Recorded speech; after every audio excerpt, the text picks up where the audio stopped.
Boa noite. Este pequeno trecho que agora gravo, de nossa 8ª aula, ou seja, sobre a sofística, que, como já disse, é a primeira grande queda da história da filosofia, queda em que se funda o relativismo. Este pequeno trecho gravado, agora gravado, servirá apenas de apresentação a uma aula que já foi gravada em outro espaço. Uma aula que fez parte de um curso que durou alguns meses, em que tratei da ética e da política dos sofistas a Santo Tomás de Aquino. Como a aula gravada neste curso ministrado no Centro Cultural Banco do Brasil, eu a considerei realmente boa, optei por aproveitá-la neste curso. Esta apresentação serve então apenas para explicar este fato, para que vocês não estranhem o ir ao ar, uma aula ministrada em outro lugar. E veja que no YouTube já apareceu, se não me engano, já apareceram 10 minutos dessa aula, mas ela ao todo tem 1h e 50 minutos. Então serve para isso e para dar alguns dados ao modo de preâmbulo sobre a sofística. Primeiro, toda ela, ou seja, o suceder de seus diversos representantes, transcorreu ao longo desse repleto século V a.C. Ao longo dele. Vai desde Protágoras até os chamados sofistas políticos. Este é o primeiro dado. Segundo, reafirmar o que é dito mais profundamente ao longo da aula que vocês já verão. Se pode reduzir o conjunto das doutrinas sofísticas a um denominador comum, será este: a utilização da retórica enquanto eubulia, em grego, ou argúcia, para a obtenção, o conseguir algum êxito na democracia ateniense. Seja esse êxito traduzido no conseguir certos postos, seja esse êxito traduzido no sucesso diante de um tribunal ou diante de uma assembleia, diante de uma plateia.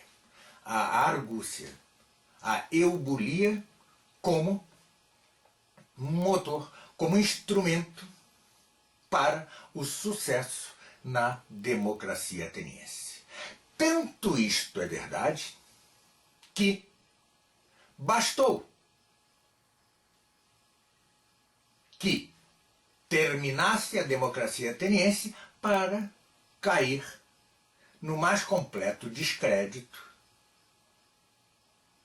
o que se chama mal filosofia sofista, porque de filosofia pouco tem. Tem muito de argúcia, tem muito de retórica neste mau sentido, não no sentido que lhe dará Aristóteles. Veremos isso bastante detalhadamente na aula que se seguirá a esta breve apresentação. A sofística inteira, repitamos, pode reduzir-se ao uso o mais talentosamente possível da retórica no sentido de argúcia, de eubulia, para o êxito na recém-forjada, na recém-criada democracia ateniense. Em certo sentido, pode-se, pois, dizer que a sofística como um todo é em função e em decorrência da democracia ateniense. Será a sofística perfeitamente soterrada por Sócrates, por Platão e por Aristóteles. Ou seja, esse período áureo, esse auge do pensamento humano, esse período magno da filosofia, esse período maior da filosofia grega e da história da filosofia em geral. Será perfeitamente sepultado, não restará nada da sofística. Pois bem, no mais, explicar-se-á perfeitamente a aula que vocês assistirão agora. Só uma solução. No meio da aula, duvidei eu de certa pronúncia do nome de um dos sofistas. Pródico de Céus. Disse eu que duvidava desta pronúncia pela minha imperícia em grego. Pois bem, essa é uma das formas possíveis de dizer o nome, embora o melhor seja dizê-lo pródico ou pródicos de Kéos, já que se trata de transliteração do capa, ou seja, o som de K. Mas, como se pode transliterar também esta letra grega pelo C, daí decorre a escrita Céus com C e a consequente pronúncia. Ainda uma mera simples e breve observação acerca da aula. Creio até que ela ganha em vivacidade, porque dada para uma plateia razoavelmente grande, o que ganha o certo dinamismo da aula presencial. Portanto, creio que fiz uma boa opção em aproveitar esta aula e, ao final dela, voltarei dando algumas precisões acerca do tema, em particular sobre o movimento derradeiro último da sofística, que é a sofística erística e política. Boa aula e voltaremos ao final dela. Boa noite. Vamos então para mais uma aula desta parte do curso, que é relativa à ética política. Pois bem, como dito, eu vou tratar hoje aqui, essencialmente, centralmente, espero terminar na aula de hoje, o capítulo sobre os sofistas.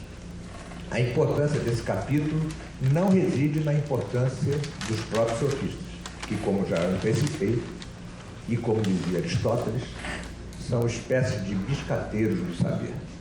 Mas tem uma importância dupla. Primeiro, por que, depois de um início tão brilhante da filosofia grega, com os chamados filósofos da natureza, que, por bem ou mal, no meio da confusão, superaram aquilo que eu chamei de longa noite da ignorância, com uma pergunta essencial, e que só surgiu na Grécia e não em outra cultura, nem Egito, nem Babilônia, só na Grécia.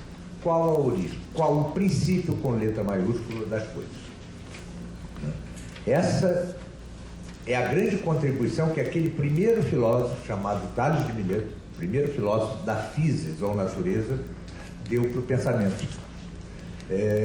Pois bem, com 1000 contradições entre os próprios chamados filósofos da physis, eles deram enormes contribuições, mas foram abruptamente, ou como preferem alguns dizer, abruptamente, substituídos no panorama da filosofia por homens chamados sofistas. O que quer dizer sofista? Sofista quer dizer o possuidor do saber, aquele que tem o saber, o sábio. Isso quer dizer sofista. No entanto, como tentarei demonstrar aqui ao longo da aula, eles são exatamente o oposto disso, né? Dizia Platão dele coisas tremendas, como são mercadores em busca de jovens estudantes ricos, biscateiros, exatamente esse termo é de Platão, no Sofista, no seu diálogo sofista, biscateiros do saber, vendedores de seus próprios produtos científicos, atletas da disputa, e coisas assim. Os qualificativos de Platão abundam no sentido negativo. Aristóteles segue sua linha e vai dizer que os sofistas são mercadores de um falso saber, de um aparente saber. Bom, eu vou tentar evitar aqui as questões menores, como se era válido ou não eles cobrarem pelo que ensinavam. Eles se consideravam essencialmente educadores e cobravam pelo seu ensino. Daí a crítica de Platão, e daí o apodo de mercadores em busca de jovens estudantes ricos. Veja que não era prática na Grécia de maneira alguma receber pelo ensino do saber. Aliás, nós estamos na boa linha, porque não estamos recebendo nada aqui, né?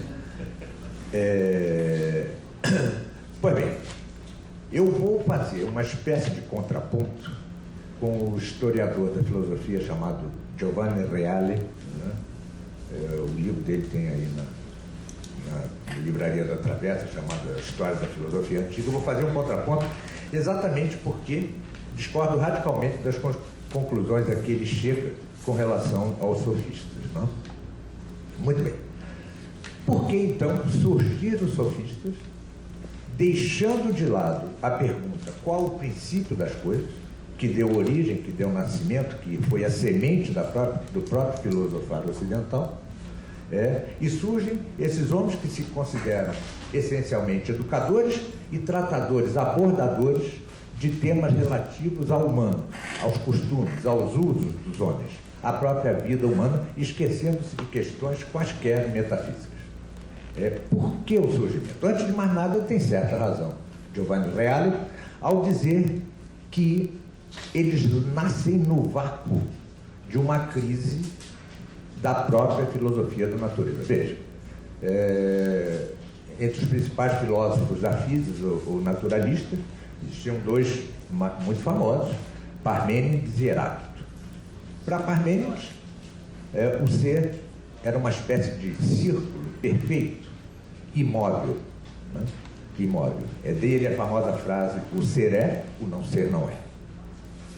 Heráclito vai para o outro lado e afirma que, ao contrário do que diz Parmênides, panta rei, tudo flui. Não pisamos no mesmo rio duas vezes, porque ao entrarmos nele pela segunda vez, ele já não é o mesmo rio.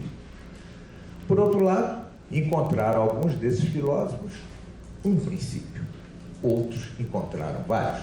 Houve até os que não encontraram nenhum princípio. Alguns diziam que o princípio era água, outro fogo, outro ar, outro indefinido. Algum brilhante chegou a dizer que era uma mente inteligente. O princípio era uno, era múltiplo, a querela entre monistas e múltiplos, entre monismo e multiplicidade. Pois bem, toda essa querela longa entre esses filósofos da física, esses filósofos naturalistas, de fato, chegou a um beco sem saída. Dali já não se passava. Pois bem, mas isso em si explica o surgimento de uma filosofia que, em verdade, não se preocupa com o essencial da filosofia, que é saber o princípio e a origem das coisas? Uma segunda razão aduzida por Giovanni Reale é o momento político. De fato, com efeito, era o momento do surgimento da chamada democracia ateniense, né? E, digamos, de certa queda de um conjunto de valores tradicionais aristocráticos, né? Aristocráticos. E que, nesta mudança, tinha muito mais que ver com essa realidade nova, democrática, ateniense, o pensamento dos sofistas, até porque eles tratariam de coisas humanas e não de coisas estratosféricas. O problema é que Giovanni Reale, eu não vou tratar disso, porque essa é uma discussão histórica para a qual eu nem tenho competência. O problema são as conclusões que tira disso Giovanni Reale.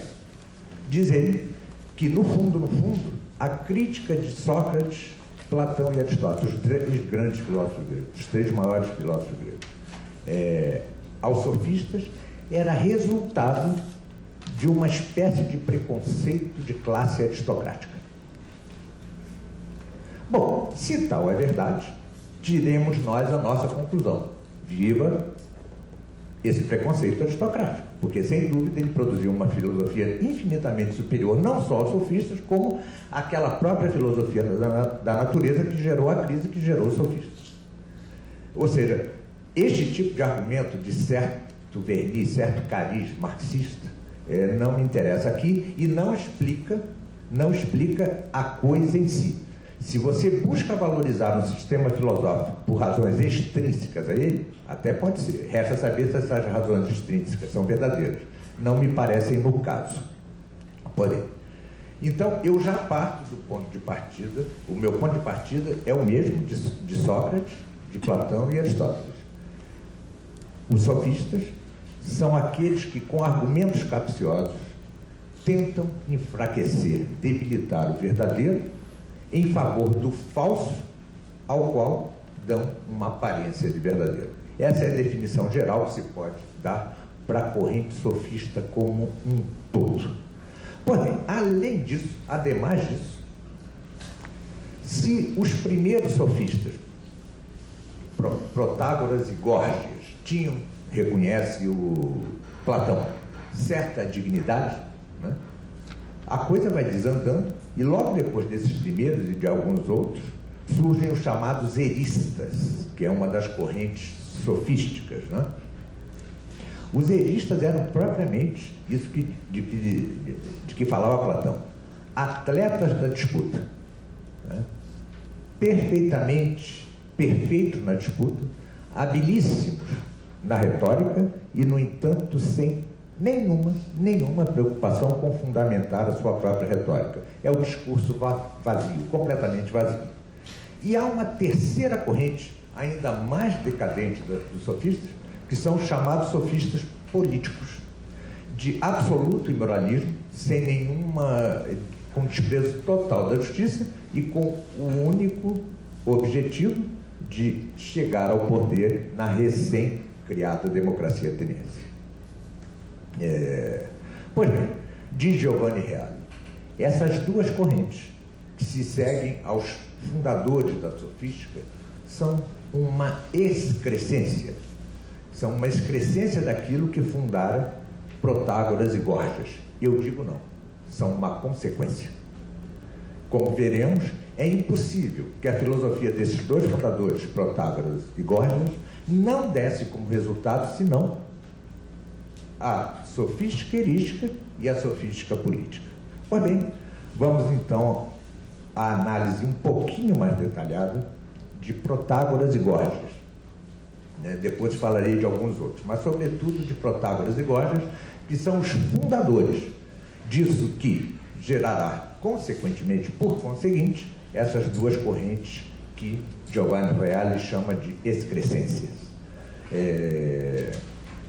Houve alguém, uma moça, que na última aula disse que queria defender os sofistas.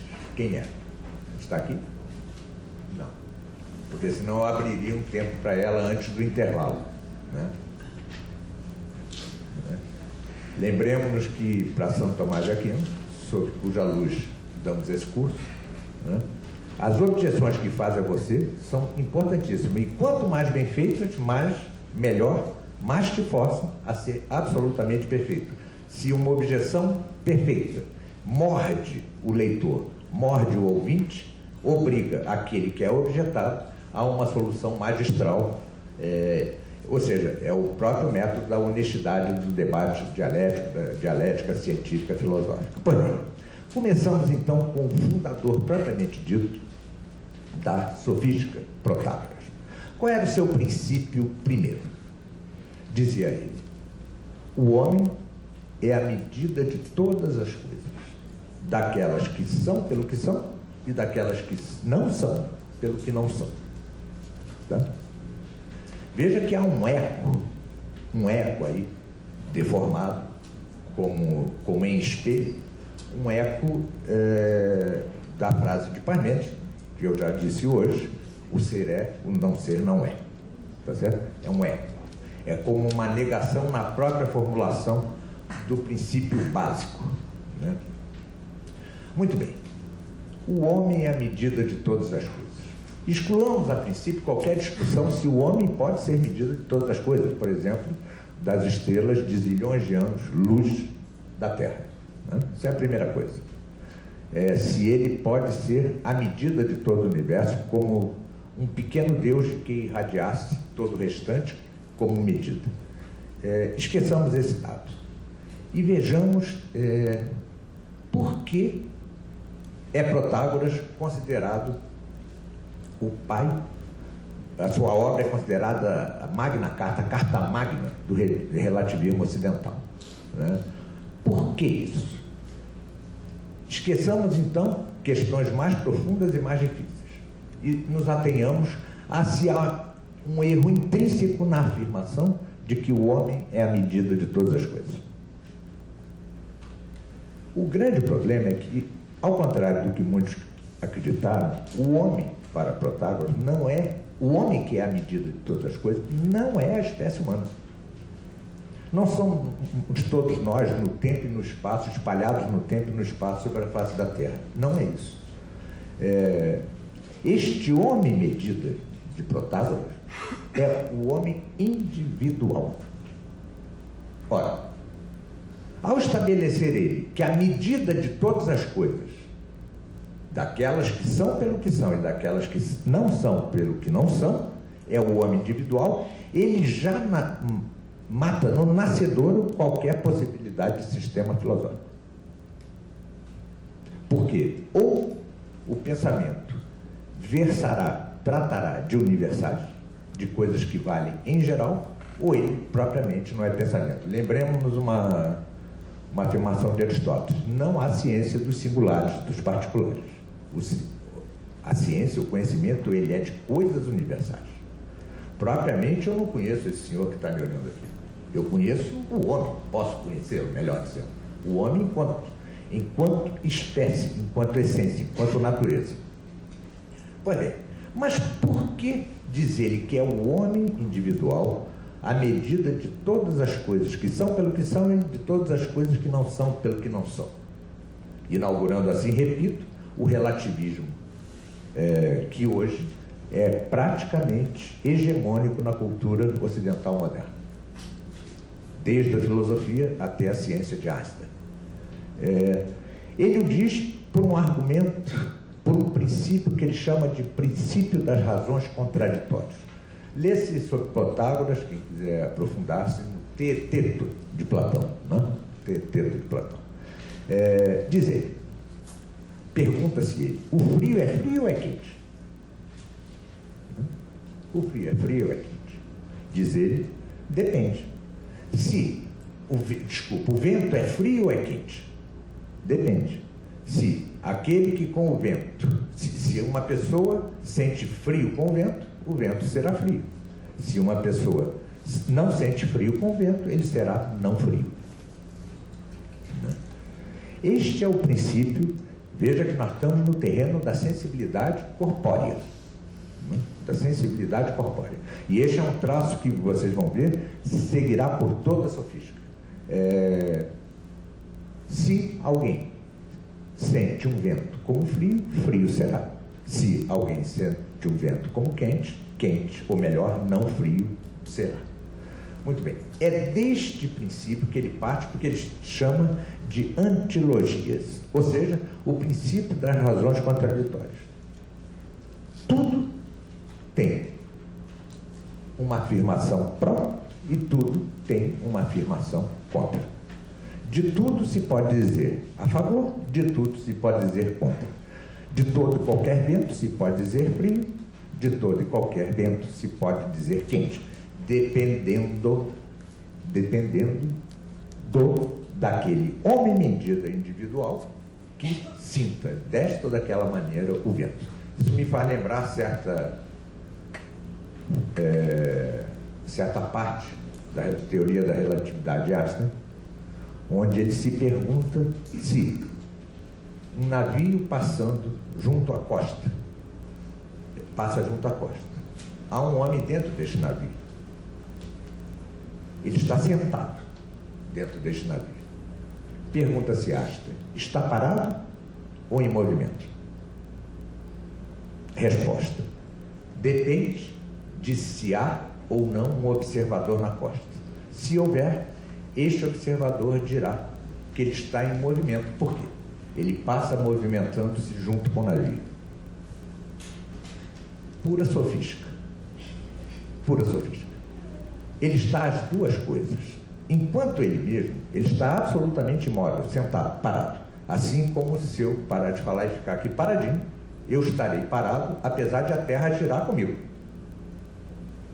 O que ele esqueceu de dizer, Einstein, é que este homem que está sentado, absolutamente sentado, imóvel dentro do navio, só está em movimento enquanto massa agregada daquele navio. Assim como nós só estamos em movimento com a Terra, como massa agregada da Terra. Mas podemos estar absolutamente imóvel. Senão, a consequência é que um cadáver se moverá. Está certo? Se um cadáver estiver dentro do navio, ele será movente. Não, ele só se moverá enquanto massa agregada deste navio, enquanto massa agregada da Terra, lá no fundo de suas tumbas sobre a face da Terra. Né? Pois bem, é deste mal, deste pecado original que padece o sistema sofístico de Protágoras. Né? Pois bem, mas Protágoras disse de si mesmo, essencialmente um educador. Ora, que vai ensinar Protágoras aos seus alunos, segundo Platão, alunos ricos, que vai ensinar, aliás, lembremos que a tal democracia ateniense era uma democracia de muito poucos, né? De ricos, ou medianamente ricos. Os metecos não tinham possibilidade, os escravos muito menos. Olha, o que ensinaria ele, que se considerava essencialmente um educador, aos seus alunos? Já que não podemos ter nenhuma verdade, já que para cada coisa haverá uma antilogia, haverá cada coisa, cada afirmação, cada realidade estará submetida ao princípio das razões contraditórias, sempre com argumento favorável, sempre com argumento contrário. Então, o que ensinava ele aos alunos? Alguém pode imaginar o que é ensinar se eu chegasse aqui, em vez de ensinar o que tento ensinar aqui, eu dissesse, olha, pode ser que sim, isso que eu estou falando, pode ser que não, né? Pode ser verdadeiro ou pode ser falso, né? Aliás, isso é muito comum hoje em dia, muito comum. Você passa horas conversando com uma pessoa, a pessoa diz, muito bonito, mas é a sua opinião, né? Mas pior é se eu, enquanto professor, eu mesmo dissesse, não sei se o que eu digo é certo ou errado. Por quê? Tudo quanto eu disser está submetido ao princípio da razão contraditória, a uma antilogia. Aliás, que é o nome do livro do próprio Protágoras. Que então ensinava ele a seus alunos? Ensinava uma moral de utilidade. Uma moral de utilidade. Veja, os gregos sempre primaram por dois conceitos, mesmo antes do surgimento da filosofia, né? Mesmo no campo dos sábios éticos, digamos assim, que são os 7 sábios, do qual fazia parte de Mileto, Solon, etc. e tal, sempre sempre pautaram sua vida e seu pensamento por dois conceitos, né? A arete, ou areté, né? Que quer dizer virtude, e a aletheia, que quer dizer verdade. Está certo? Pois bem, qual a arete, qual a virtude que ensinava este, que segundo Giovanni Reale foi o primeiro filósofo propriamente moral do Ocidente, que ensinava eles aos seus alunos? Uma moral, uma arete de utilidade. Ora, se o vento é frio ou quente, de acordo com aquele que é ventado, né, também uma coisa será boa ou má, certo ou errado, de acordo com a utilidade daquele a que se destina. Tá certo? Não podemos dizer, obviamente, nisso eu concordo com o Giovanni Reale, que ele pregasse um imoralismo, mas existe uma frase na língua espanhola fabulosa: no le pidas peras al olmo, ou seja, não peça a alguém que destrói o fundamento de todo o pensamento uma coerência, né? Não se peça o impossível a alguém, né? Não se peça peras ao olmo, né? Não se pode pedir a Protágoras, depois dessa operação radical, incisiva, de esmagamento da Aletheia e da Arete, que seja coerente. Ele, de fato, ele não propõe o imoralismo. Ele, de fato, não propõe o imoralismo. Ele, de certa maneira, ainda está no campo desta arete dos sábios antigos gregos aristocratas. Mas qual será efetivamente a consequência de tudo isso? Se você tira o alicerce de uma casa, ou se o quebra, se o racha, se o fende, ele pode até durar um tempinho ali segurando a casa, mas logo a casa vai ruir. Logo a casa vai ruir.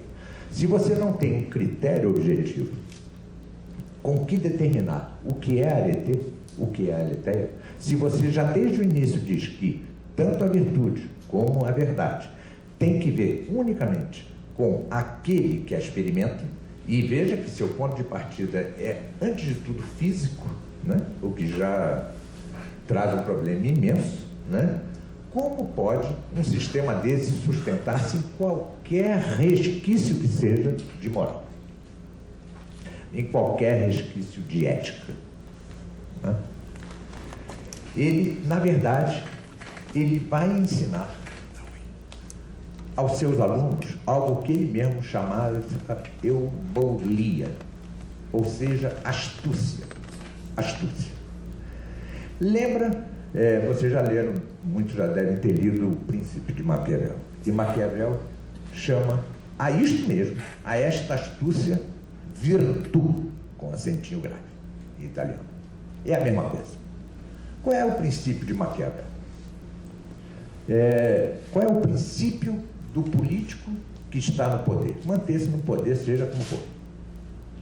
Ou seja, ele ensina aos príncipes que, mesmo que você não seja religioso, seja para agradar o povo. Faça qualquer coisa para manter-se no poder. É esta astúcia, essa eubolia que propunha, que ensinava Protágoras aos seus alunos. Veja a ciclicidade da história do pensamento humano.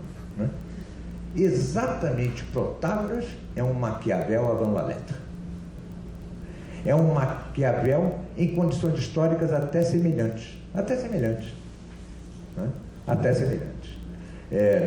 Não perfeitamente iguais, mas semelhantes.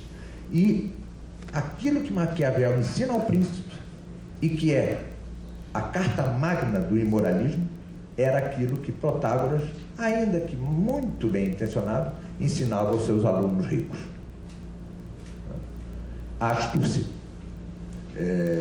Ou seja, como defender uma causa diante de uma assembleia. Como fazer uma defesa diante de um juiz. Ainda que o que você defenda não seja verdadeiro, até porque não pode ser verdadeiro aquilo que é impossível de ser verdadeiro. Ou seja, ensinava a ele aos alunos, a sempre saber usar as antilogias. Como? Para cada coisa está submetida ao princípio das duas razões contraditórias, cada aluno dele deveria saber responder contraditoriamente a qualquer argumento, independentemente de este argumento ser verdadeiro ou falso, até porque o verdadeiro ou falso não existe, mas depende deste homem-medida que é o indivíduo humano e não a espécie humana. Estamos num círculo perfeito. Não se pode acusá-lo por este ângulo de contraditório. Ele é absolutamente coerente em seu imoralismo radical. Absolutamente coerente. É claro que, quando pressionado, perguntar assim, mas então é justo matar alguém? Porque é outro, claro que não. E aí ele dava um salto abrupto, sem o menor alicerce, para aquela antiga moral aristocrática dos sábios gregos. Bom, há duas contradições graves aí. A primeira, se Se não é verdade, se não há verdade, se não aquela relativa ao homem individual, medida de todas as coisas, esta verdade que ele acaba de dizer só vale para ele mesmo e para quem acredita nele. Então, a sua afirmação central é em si mesmo relativa, portanto, não demos bola para ela. Não é? Ou seja, ele afirma uma coisa geral que quer dizer que não há coisa geral. É o que se chama uma contradição de termos, é um tipo de sistema de pensamento que não se sustenta por si mesmo. Ele rui na sua própria base. E segundo, porque, como dizia o próprio Platão, ele tinha certa dignidade, tanto ele como God, como pessoa, ele não cai no imoralismo mais absurdo em que vão cair os sofistas políticos e erísticos. Né? Ele não cai. Ele, na hora do frigir dos ovos, no frigir dos ovos, ele se agarra a uma tábua de salvação, aquela velha moral aristocrática tão criticada pelo Giovanni Reale. Mas o fato é que seu sistema não escapa a essas contradições básicas. Ele quer dizer que tudo é relativo, fazendo a afirmação mais absoluta que possa haver. Né? Isso eu já disse na primeira aula. Né? E exatamente o pensamento moderno é este. Né? Ou seja, tudo é relativo. Você acabou de dizer algo não relativo. Né? Você acabou de dizer algo pretensamente não relativo. Ao que eu posso responder numa antilogia, mas isso é relativo à sua opinião. E acabou-se. Estamos praticamente no mundo de loucos. Ou seja, daí nada surge. Chamar a isso filosofia é um pouquinho de boa vontade excessiva. Né? Concordo integralmente com Aristóteles ao dizer que eles eram mercadores. Deixemos isso de mercador um pouco de lado, que é um pouco mais complexo, de um saber aparente. Este é um saber aparente. Aliás, quem tiver paciência, porque é um texto um pouquinho árido, o livro de Aristóteles chamado Refutações Sofísticas é um primor. É um pequeno primor, muito pequeno, está dentro do órgão, né? Está dentro do órgão, é o último texto do órgão. Muito bem. Resta ainda ver, com relação a Protágoras, o que ele acredita. Bom, eu já disse sua posição ambígua com relação à moral aristocrática anterior. Ambígua porque, na verdade, sua moral é utilitária. E nós vamos ver isso melhor adiante, com o mito de Heracles na encruzilhada. Ele não era propriamente, ele como que se agarrava a uma tábua de salvação a essa moral antiga, mas de fato sua moral era uma moral de utilidade regida pela astúcia. É verdadeiro e bom aquilo, é verdadeiro aquilo que tem o homem individual por medida e é bom aquilo que é útil para este mesmo homem medida individual. Resta, no entanto, então, ver o que dizia ele da religião grega. E, consequente com seu princípio, dizia ele que não podia saber se os deuses são ou não são. Ou seja, era um agnóstico, né?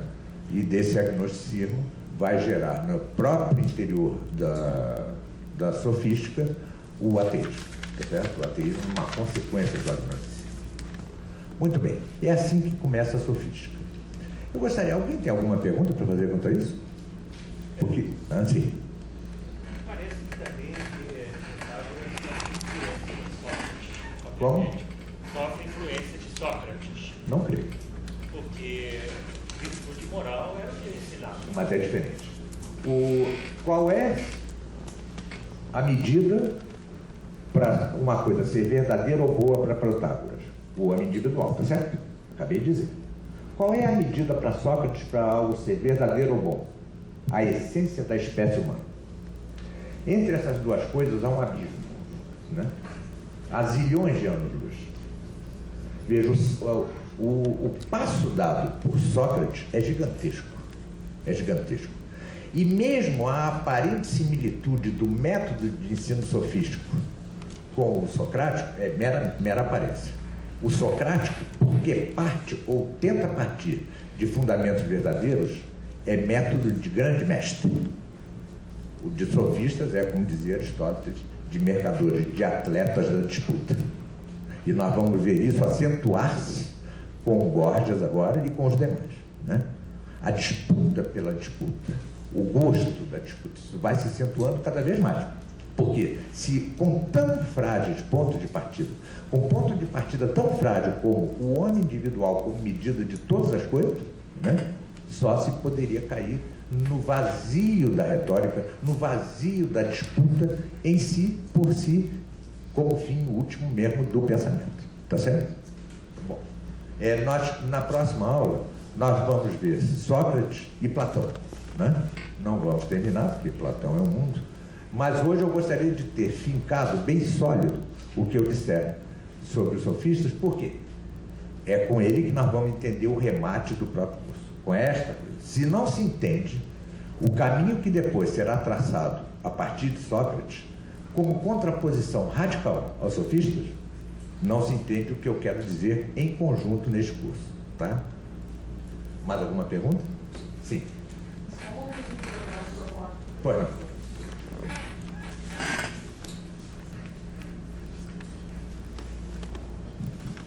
O colega falou em Sócrates e ficou aqui uma dúvida. Dizem que Sócrates teve um mestre sofista, Pródico de Ceos. É fato? É possível. É sim. Mas isso não quer dizer nada, né? Aristóteles foi aluno e discípulo de Platão e rompeu radicalmente com ele. Tá? Por muito tempo, Aristóteles foi discípulo de Platão. E depois, já nas suas primeiras obras maduras, ele rompe oficialmente, formalmente, publicamente com Platão. O que é ser mestre? Pode ser simples professor, ou ser um mestre no sentido de que você adira efetivamente aos seus pensamentos. Veja, você não pode explicar a relação entre os sofistas e Sócrates por dados históricos. Você tem de estudar o fundo, o seu próprio sistema, a diferença entre eles, para ver se tem alguma similitude. Não há nenhum. Não há nenhum.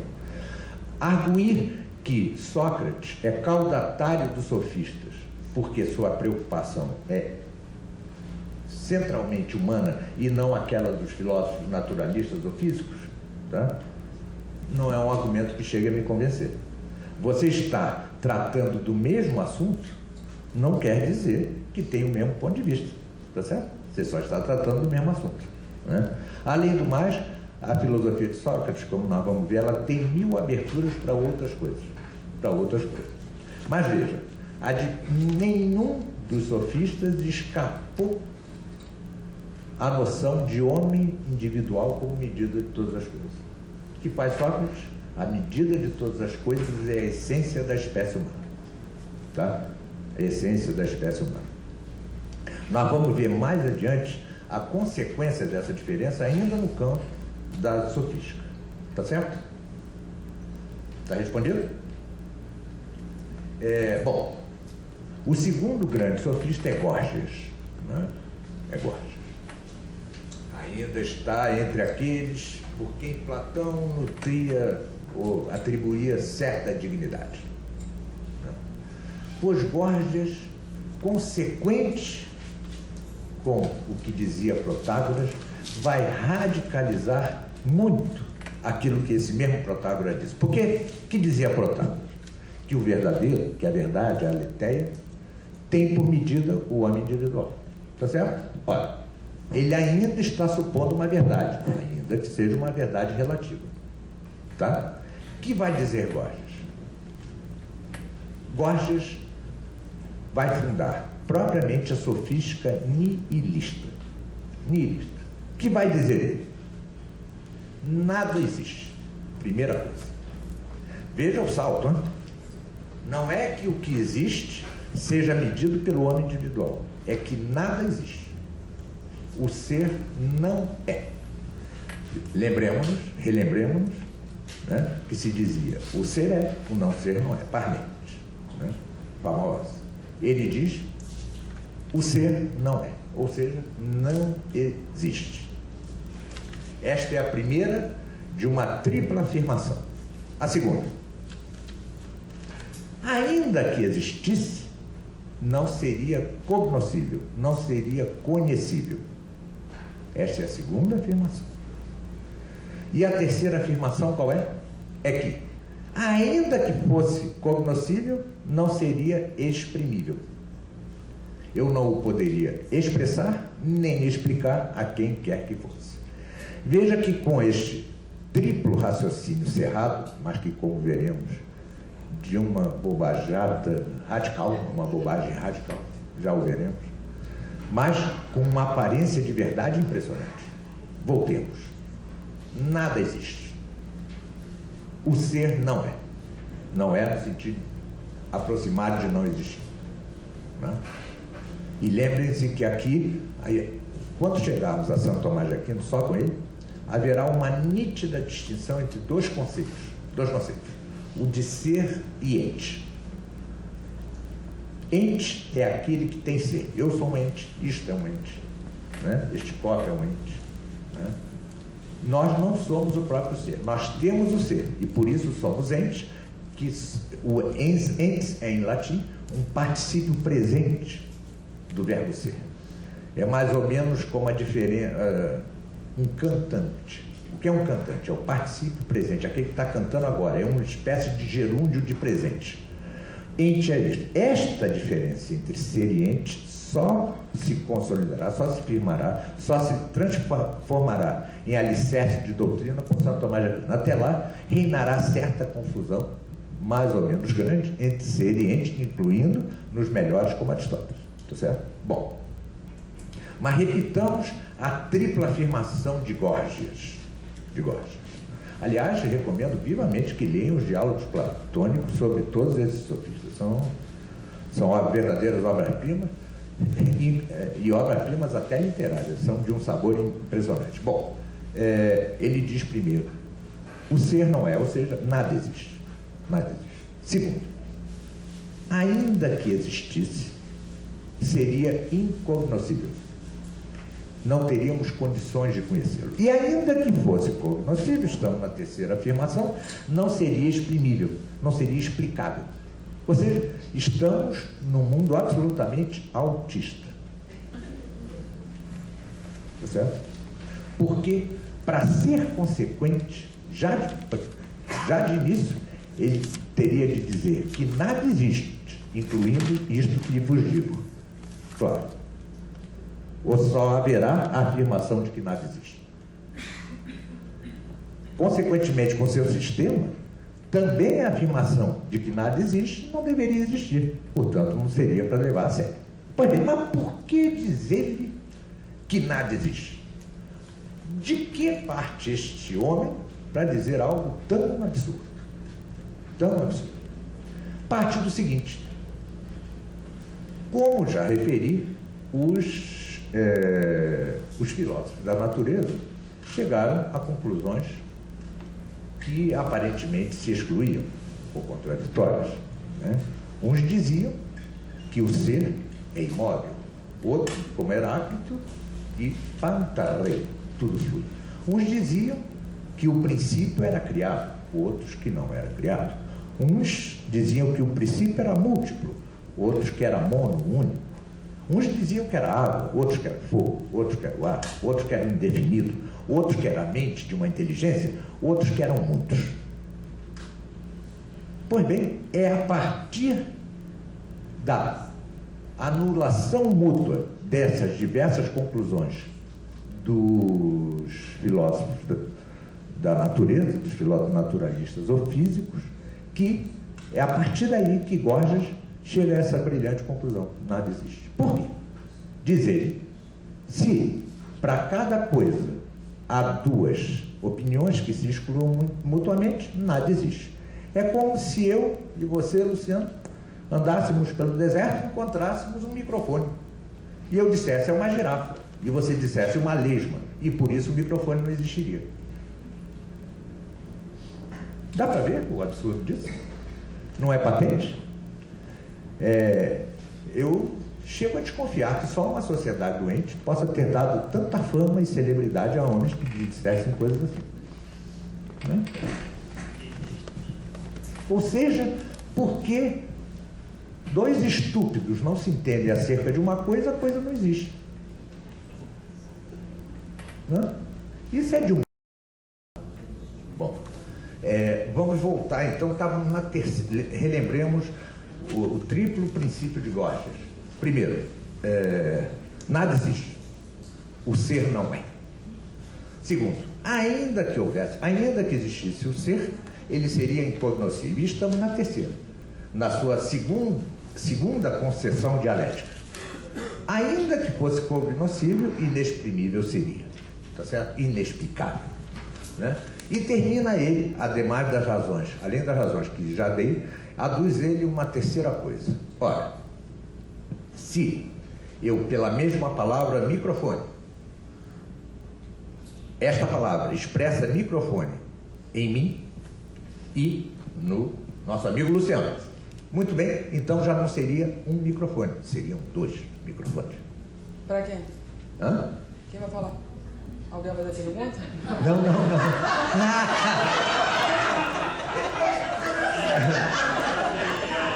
Gorgias agradece.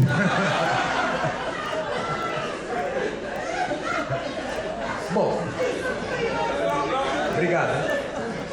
Mas é que ela estava distraída. Isso me lembra que a minha primeira profissão foi de revisor de livros de medicina. Então eu tinha de ler coisas que só médico lê sem conhecer nada de medicina. Então, para mim, o que era uma brotoeja era um câncer, o que era um câncer era uma coisa do outro mundo. Já viram foto de brotoeja em livro de medicina? Parece um tumor imenso, não é? Claro, com 2 meses eu estava absolutamente hipocondríaco. Mas, veja, então, segundo ele, quando eu digo microfone e quando você diz microfone, já não se trata de um microfone, porque existe um microfone que eu digo, um microfone que você diz. Ora, exatamente a língua, a linguagem, as palavras, elas têm por função expressar realidades num ambiente determinado e único, qual seja a sociedade humana. Tá certo? A língua, ela é propriamente um instrumento social. Ela é um instrumento comunitário. Ela é um instrumento de transmissão de ideias com um só signo, um só significante. Você expressa para uma multidão de pessoas um significado. Tá certo? Isso qualquer linguista o dirá, qualquer gramático dirá, qualquer filósofo de bom senso dirá. Mas diz nosso amigo Gorgias que microfone na minha boca e na da moça que queria me oferecer o microfone são 2 microfones, na verdade. Pois bem, qual é a consequência de tudo isso para o ensino da arete, entre aspas, para o ensino da virtude, para aquilo de que tanto se gabavam os sofistas de serem mestres por antonomasia, mestres por excelência, né? É a onipotência absoluta, a onipotência e a independência absoluta da linguagem. Ora, se nada existe, ou se existe é incognoscível, ou se é incognoscível é inexprimível, isso quer dizer que as palavras não querem dizer coisa nenhuma. E que, portanto, já que os sofistas tanto a prezavam, não a prezavam por sua capacidade de expressar verdades ou coisas existentes, mas como instrumento de poder.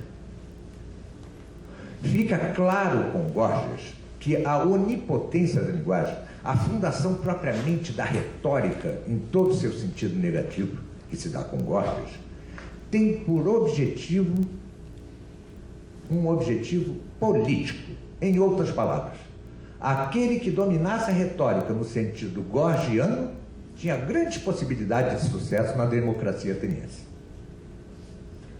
Morta essa democracia, morre a retórica gorgiana. Por quê? O uso da linguagem pela retórica de Gorgias tem por finalidade a astúcia, como já tinha em Protágoras, e um convencimento ainda mais radical dos auditórios, das assembleias, dos juízes, dos eleitores. Esta é a arete de Gorgias, esta é a virtude de Gorgias. E ainda mais radicalmente que Protágoras, a ética, a moral de Gorgias é uma moral não só utilitária, mas de situação. E mesmo que Gorgias, assim como Protágoras, ainda se agarra no limite, in extremis, a uma antiga arete, a uma antiga virtude, a uma antiga moral aristocrática, porque, segundo mesmo Platão, ele não seria favorável, por exemplo, a um assassinato. Mas ainda assim isso é vão, porque já está tirado todo e qualquer alicerce que permite dizer que o assassinato é uma coisa ruim. Se a moral, se a ética, se a arete depende não só da utilidade para aquele homem-medida de Protágoras, mas para cada situação vivida por este homem-medida, é natural que o assassinato pode ser legítimo na situação determinada de um homem-medida. Está certo? Pode ser legítimo toda e qualquer coisa, já que o fundamento da vida moral é a moral de ocasião. É a moral contextualizada segundo não só um homem-medida, mas segundo o que vive em cada momento este homem-medida individual. Estamos à beira do amoralismo mais absoluto, do hedonismo mais radical. Gorgias deu um passo além no sentido do hegemonismo mais radical que Protágoras. Pois bem, entendido Gorgias, alguma dúvida quanto a Gorgias? Vamos falar um pouquinho de pródicos, como outros querem dizer, de céus, né? É um nome difícil de dizer, né? Eu duvido um pouco dessa pronúncia que eu acabei de dizer, mas sejam condescendentes comigo. Não é linear o grego. Bom, veja, é um sujeito contraditório esse céus. Sujeito contraditório. Por muito tempo se acreditou que sua fábula, Heracles, ou Hércules, na encruzilhada, era uma fábula de retorno àquela arete, aquela conjunto de normas ético-morais que sempre houve na aristocracia grega. Por quê? Está Hércules numa caverna, Heracles numa caverna, e lhe aparecem duas deusas, ou semideusas, Caquia e Arete. Arete quer dizer exatamente virtude. Caquia, pelo nome, você já imagina o que queira dizer, né? Caquia, né? Nada bonito. Bom, e as duas se dirigem a ele, segundo a interpretação mais antiga, mais tradicional, da seguinte maneira: Caquia lhe propõe a vida mais amoral, a mais imoral de todos. Queres ter prazer? Venha comigo. Queres não ter dor? Venha comigo. Queres passar por cima de toda e qualquer pessoa, por cima de toda e qualquer convenção, em nome de seu bem-estar? Queres enriquecer a qualquer custo? Venha comigo, tudo te darei. É o que nós podemos chamar de hedonismo, eu disse hedonismo radical, né? Radical. Essa Caquia propõe a Heracles a mais desregrada das existências, sempre em favor da utilidade, do prazer, do agradável para Heracles. Não é isso? Pois bem, aqui replica Arete. Não, ela vai levá-lo para a perdição, né? Imagine que se você... O que é isso? Isso é a Caquia, hein? É porque a Arete começou a falar, a Caquia se revelou aí.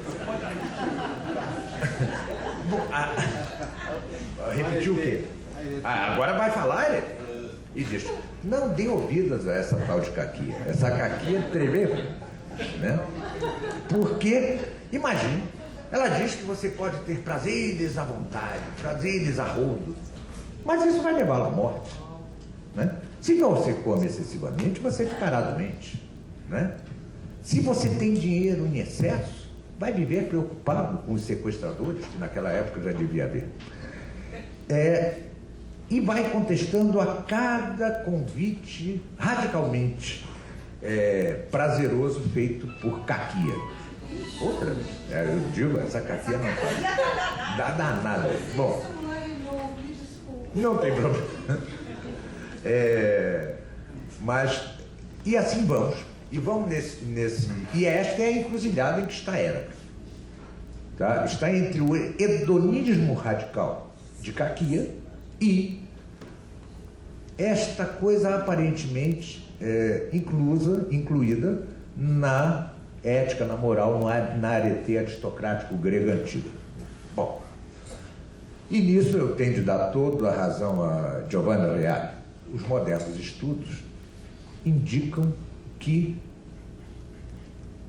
este filósofo, este sofista, estava preocupado não com restituir a antiga arete.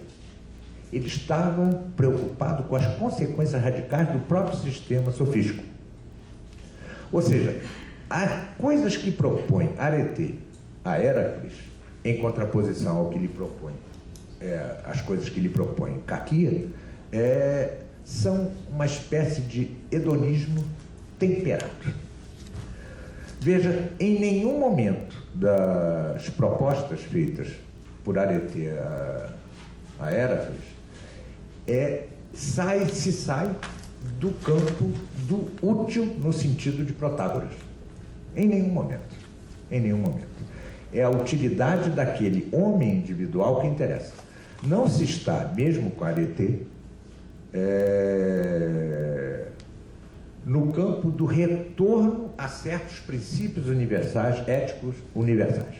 Ainda se está no campo da ética individual do homem medida e da utilidade para este homem individual medida. Ainda se está, só que moderadamente. É como se ele receasse as consequências que logo advirão inevitavelmente. É como se ele já receasse a chamada sofística erística e a chamada sofística política. Ele já como que anteveria isso.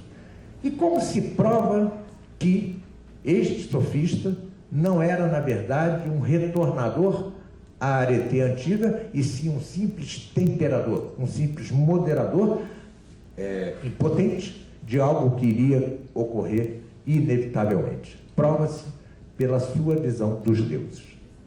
Né? Pela sua visão dos deuses.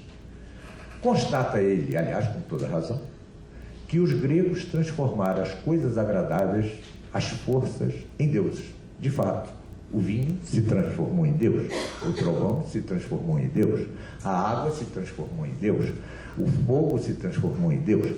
Houve uma humanização dos elementos e das coisas úteis, que eram bens para os homens. Né? Isso tem toda razão. O problema é que ele o vê positivamente. Exatamente porque sua moral ainda transcorre nos limites do utilitário para o homem medida, é que para ele a divinização dos elementos úteis é um bem. Qual a diferença dele, então, com relação àqueles homens que buscavam na filosofia da physis ou da natureza o primeiro princípio? É que aqueles identificavam a divindade com o que eles consideravam mais nobre, o primeiro princípio. Seja esse primeiro princípio a água, o fogo, não interessa. Mas eles davam uma nobreza universal. Universal. A divindade era aquilo que universalmente tinha sido o princípio de todas as coisas. Fosse isto ou aquilo, não está em discussão isso agora. A diferença com relação a esse sofista é que, para ele, a divinização dos elementos úteis ao homem medido individual é o bom. Isto é a verdadeira divindade. Ou seja, é a divindade jogada ao resto do chão. É a divindade jogada ao interesse, à utilidade mais imediata do homem medido. Na verdade, ele, pródigo, não sai do âmbito da filosofia sofística. Não sai.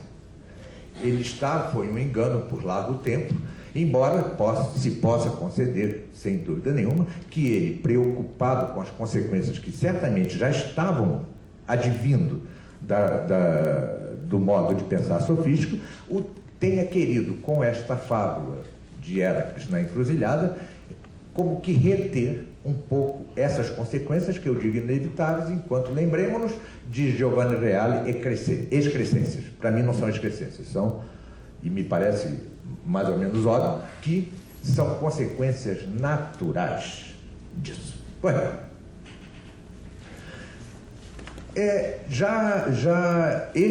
Este sofista não é da primeira e maior geração de sofistas, de Gorgias, de Protágoras, mas antes mesmo do surgimento da erística, veja, não vamos tratar aqui a erística e a política, tá certo? Já falamos dela de maneira geral e suficiente como consequência desse sistema de pensamento sofístico, e não vale a pena, num tempo tão curto como teremos ao longo desse curso, deter-nos em abordar coisas que, na verdade, são, pelo menos, excrescências, mas certamente consequências más. Bom, vamos parar nesses dois de quem tratarei agora, né? Primeiramente, Hípias. Hípias funda a sofística chamada naturalista. Veja, a primeira filosofia grega, aquela que começa com Tales de Mileto, é chamada física ou naturalista. É a filosofia da physis, da natureza. Physis quer dizer natureza em grego. E Hípias funda a sofística chamada naturalista, né? Naturalista. Que entende ele por natureza? Que entende ele por natural? Diz Giovanni Reale que é com Hípias que se funda a diferença entre direito natural, de que tratarei bem mais adiante, com Santo Tomás de Aquino, direito natural e direito humano, tá? Que ele funda esta diferença, né? Na verdade, é outra afirmação equivocada do grande historiador, porque ele não funda a noção de direito natural. Já veremos por quê. Por quê? Mas o fato é que ele contrapõe, aliás, Hípias deve ter sido muito famoso, porque Platão lhe dedica 2 diálogos. O Hípias maior, que é sobre o belo, e o Hípias menor, que é sobre a mentira, né? Ambos belíssimos. Deve ter sido bem famoso, senão Platão não escreveria 2 diálogos. Mas pouco se sabe dele. O fato é que ele contrapõe a natureza à justiça humana. De que maneira? De que maneira? Diz ele, o que é natural, natural é. E o que é justiça, o que é direito, o que é lei humana, é artificial. Bom, a princípio correto está. Tudo que é feito pelo homem é artificial, tá? Sob certo ângulo. O problema é que ele diz que, além de artificial, neste sentido, no sentido de feito pelo homem, é artificial no sentido mau. O mais das vezes, as leis humanas contrariam a natureza humana. Veja que eu disse até agora que para os sofistas não havia natureza humana, não havia a essência do homem, que isso só será descoberto por Sócrates. No entanto, aparentemente, Hípias já fala de uma natureza humana. E natureza humana de tal maneira que tem tal lei que é contrariada pela lei dos homens. Pensemos um pouquinho. Interessante isso. A mesma natureza humana é capaz de fazer leis que a contrariem. Está certo? E ele nega essa contrariedade. Por quê?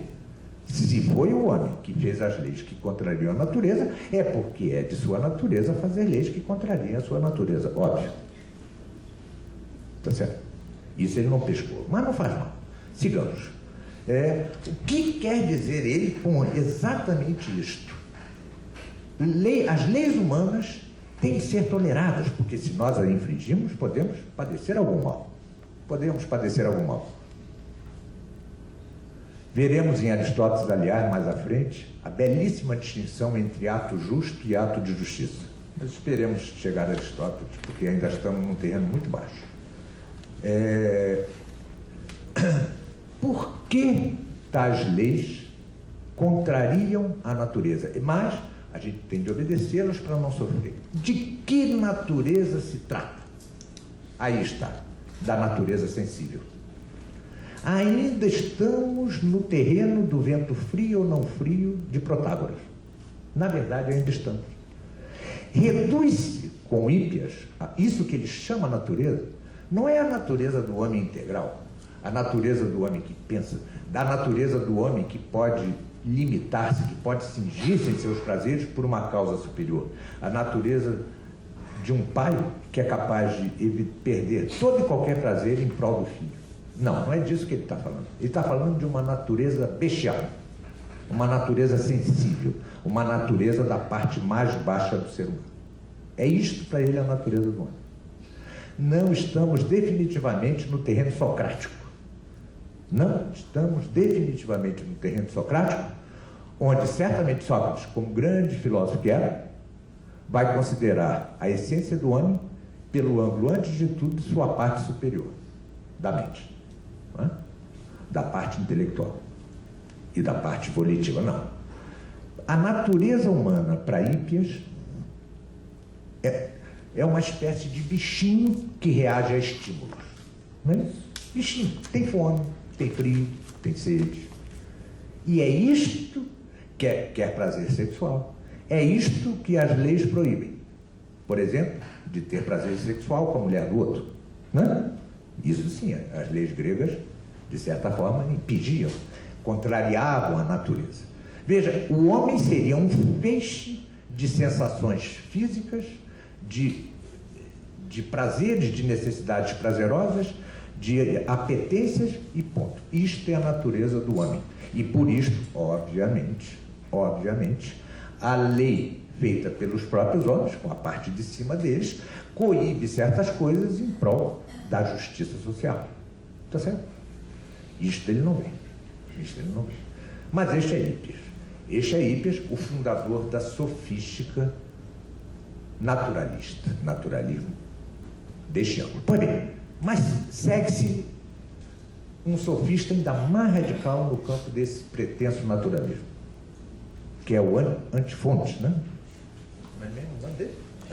Antifontes. Este vai dizer que transgrida sempre a lei humana. Transgrida sempre a lei humana. Muito bem. Esses homens, né? Hípias, por exemplo,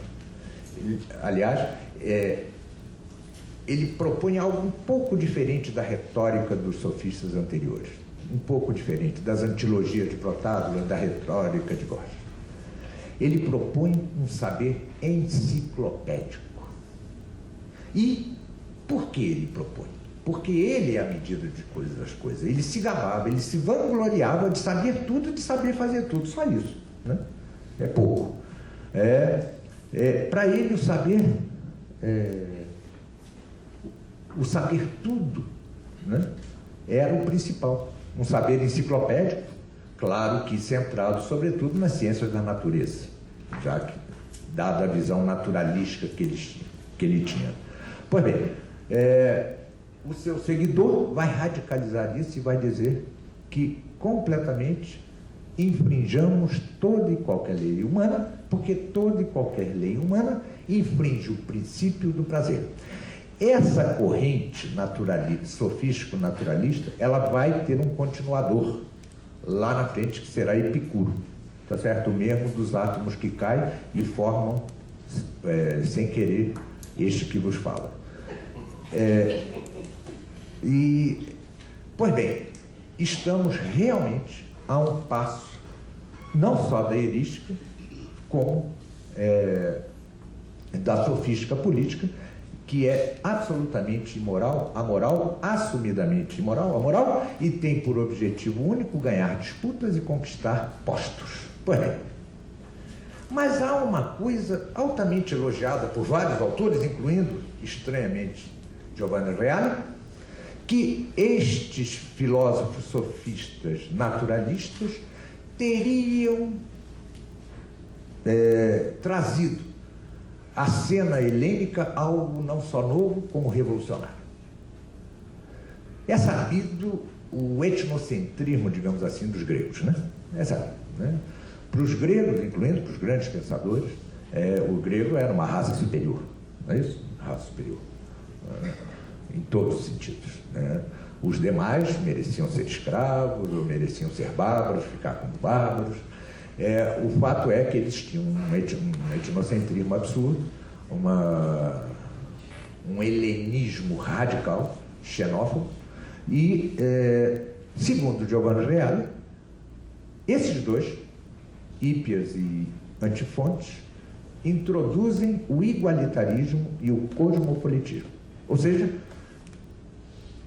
a Grécia, com eles, sairia daqueles marcos etnocêntricos e começaria a reconhecer, como eles mesmos dizem, que todos os homens são iguais. Não é?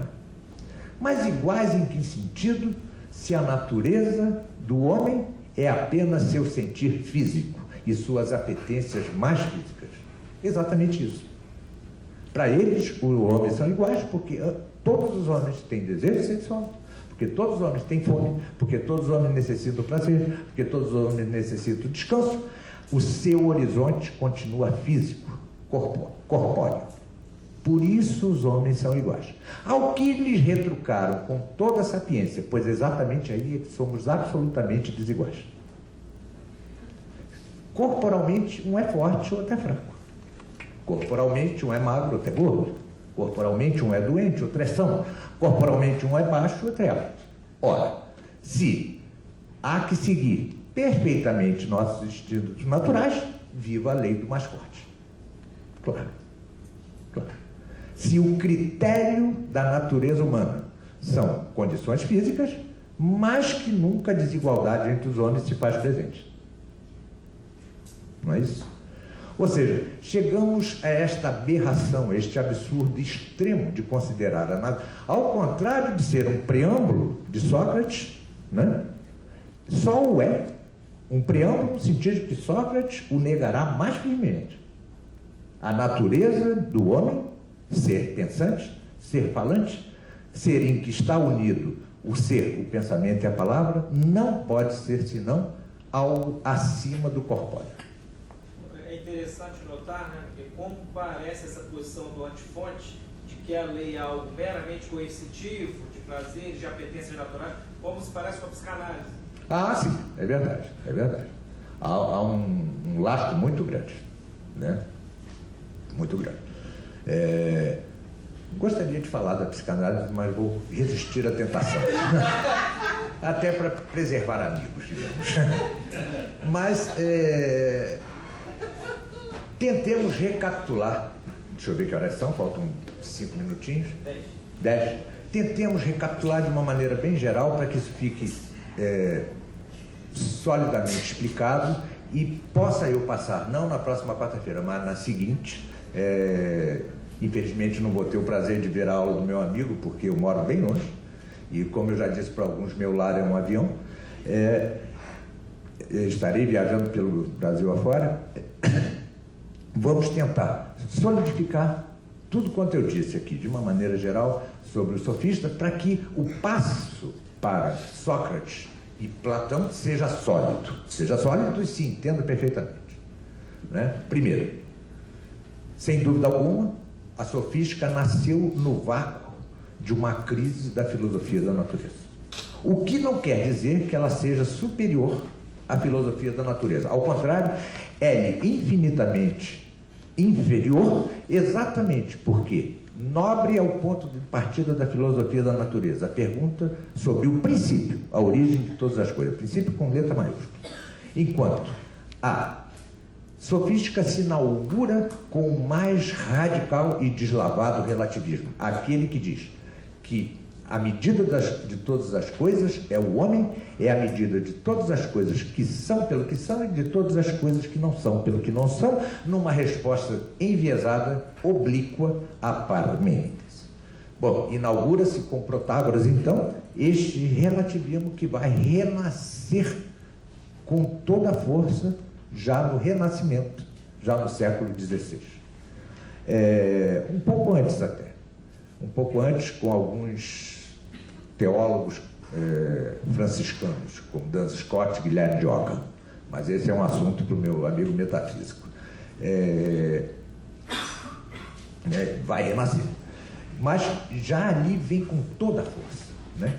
O homem individual, que não o homem espécie, é a medida de todas as coisas, né? Tudo. E com isso se inaugura no campo moral a ética de utilidade. Está certo? E, para tal, o ensino da astúcia, ou eubolia, né? Que se assemelha enormemente à virtude de Maquiavel, né? Que, se eu pudesse resumir, diria que o pensamento de Maquiavel é a entronização da mentira.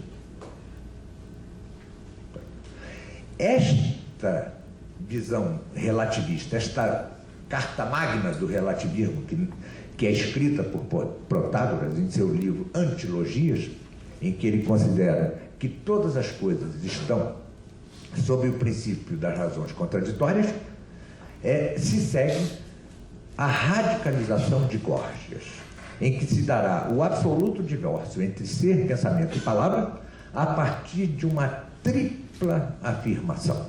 Primeira, nada existe. Ou seja, ao contrário do que dizia Parmênides, o ser não é. Dizia Parmênides, recordemos, o ser é, o não ser não é. Dizia Gorgias, o ser não é. O ser não existe. Concede ele dialeticamente, ainda que existisse, seria incognoscível. E termina dizendo que, ainda concedendo dialeticamente que, ainda que fosse cognoscível, seria inexprimível. Ao primeiro argumento, provam Gorgias, dizendo que se duas pessoas virem num deserto um microfone, e uma disser que este microfone é uma girafa, e a outra disser que é uma lesma, o microfone não existe. Segundo, já que, ainda considerando que fosse cognoscível, como Parmênides, o próprio Parmênides, dizia que no limite pensar é igual ao ser, o que será confirmado por Aristóteles e São Tomás de Aquino, dizendo que, de certa forma, a alma, no sentido intelectual, são, de certa forma, todas as coisas, dizer, mas como esta mesma alma, este mesmo pensamento, este mesmo intelecto é capaz de pensar coisas que não são, coisas que não existem, logo, todas as coisas que ele pensa não existem também. Está certo? Ao que, relembre-se, responderá lá na frente, séculos e séculos depois, São Tomás, né, dizendo que mesmo as coisas falsas que se pensam existem enquanto pensadas. Está certo? Se eu penso que cocos correm pela praia ou que homens voam por seus próprios braços, isso não existe enquanto tal lá fora do meu pensamento, mas existe enquanto ente de razão na minha cabeça. Queria falar alguma coisa? Eu só notar que também essa posição do Gorgias se parece muito com o criticismo kantiano, que prega a incognoscibilidade da coisa em si. Né?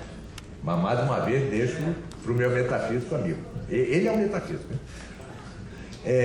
Bom, depois de Gorgias vem o pródigo de Céus, né, que como que quer reter, como que quer conter com a sua fábula de Heracles na encruzilhada as consequências absolutamente visíveis de todo esse pensamento. Né? Ele aparentemente faz o retorno a arete, a ética, a moral dos sábios antigos da Grécia, chamados por Giovanni Reale de aristocráticos, né? Mas é uma mera aparência. Ele ainda gira, ele ainda circula no âmbito da moral, quer utilitária, quer de circunstância, ou seja, propriamente a moral já de Gorgias, que é uma radicalização da de Protágoras.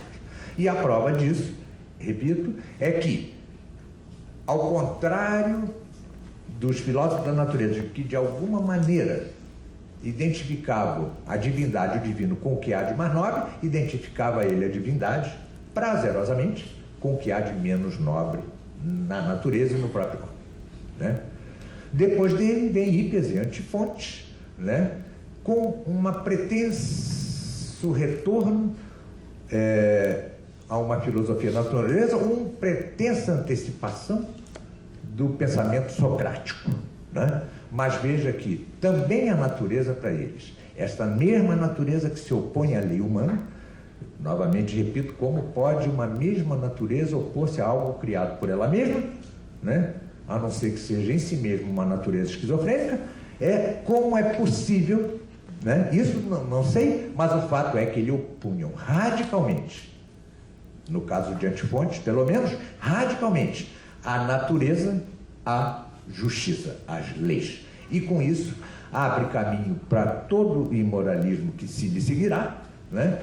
E teremos propriamente o fim, a decadência da sofística, se é que ela já não nasceu decadente, creio que sim, né? E teremos então a sua superação radical, profunda, esmagadora com Sócrates. Como vimos na aula ministrada no Centro Cultural Banco do Brasil, a sofística vai desembocar na erística e na sofística política, que, como dito na aula, se erguem sobre o mais absoluto imoralismo. E que não são, ao contrário do que diz Giovanni Reale, uma excrescência da sofística, mas uma consequência inelutável dela. Vamos apenas fazer algumas precisões com relação a esses dois termos finais da sofística. Para compreender a erística, leia-se o Eutidemo de Platão. E não importa saber se Eutidemo é um personagem ou foi realmente uma figura real, um sofista real. Destrói-se na erística toda e qualquer noção de verdade.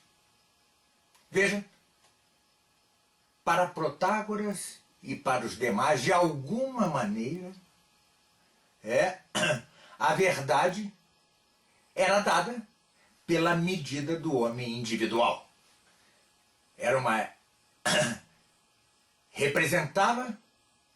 Decorria de uma ética de situação, de uma medida dada pelo homem individual e seus interesses corpóreos os mais baixos. Mas os eristas negam mesmo a mesma verdade dada por essa medida já tão chã, já tão reles, já tão ao rés do chão, como é a medida do homem individual de Protágoras. Até isso mesmo é negado. Isso para não falar das ressalvas, das reservas, dos cuidados tomados por Pródico de Queos. A erística, então, é a destruição mesma de toda e qualquer possibilidade de pensamento humano. E a sofística política é outra decorrência natural e inelutável da sofística como um todo. Como já anunciado na própria aula dada no CCBB, chega com Críton a sofística política à conclusão óbvia, se pensam os pressupostos dados pela sofística primeira. Impera no terreno da ética ou moral, se é que ainda se pode chamar ética ou moral este terreno, a lei do mais forte. É a lei do bestial, é a lei do animal, é a lei propriamente do não ético, do não moral, do imoral, do amoral. A lei do mais forte passa a reger o comportamento humano segundo os sofistas políticos. E isto decorre, aliás, não somente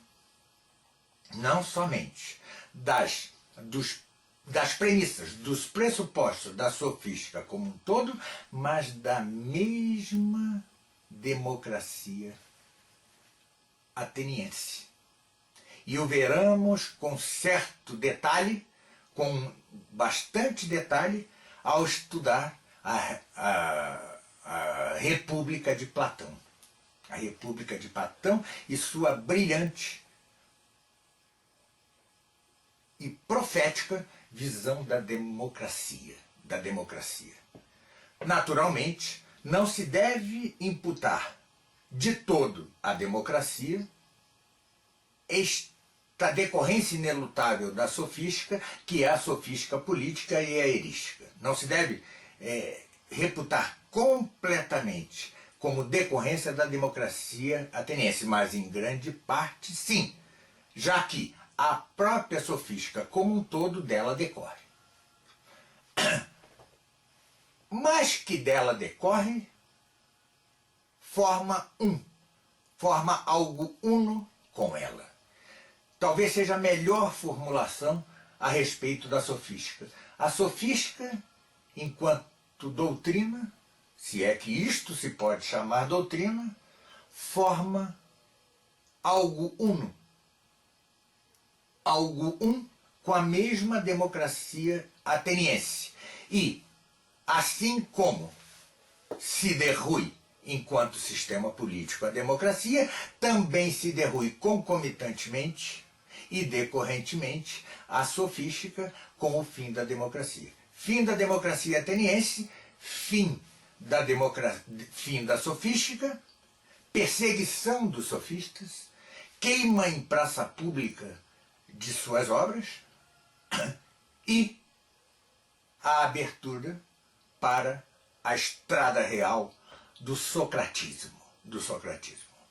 Que com isto temos um fecho para o chamado período pré-socrático da filosofia grega e da filosofia em geral. Este período, recapitulando, se divide em termos gerais, em termos genéricos, em primeiro período, ou período físico-naturalista, aquele que começa com Tales de Mileto e vai terminar com Diógenes de Apolônia e Arquelau de Atenas. E, segundo momento, com esta queda, com esta fundação do relativismo, que é a sofística. Esses dois períodos constituem o pré-socratismo. A filosofia pré-socrática é composta destes dois momentos. Que corresponde a um impulso de saída da longa noite da inteligência, de uma longa noite da inteligência, e impulso que contou com um ponto de partida nobre, a descoberta de um princípio único. Este impulso não só se arrefece, como cai em declive e em sentido contrário com os sofistas, mas por pouco tempo, porque logo virá Sócrates dando um gigantesco passo à frente, como veremos na próxima aula. Boa noite e até lá.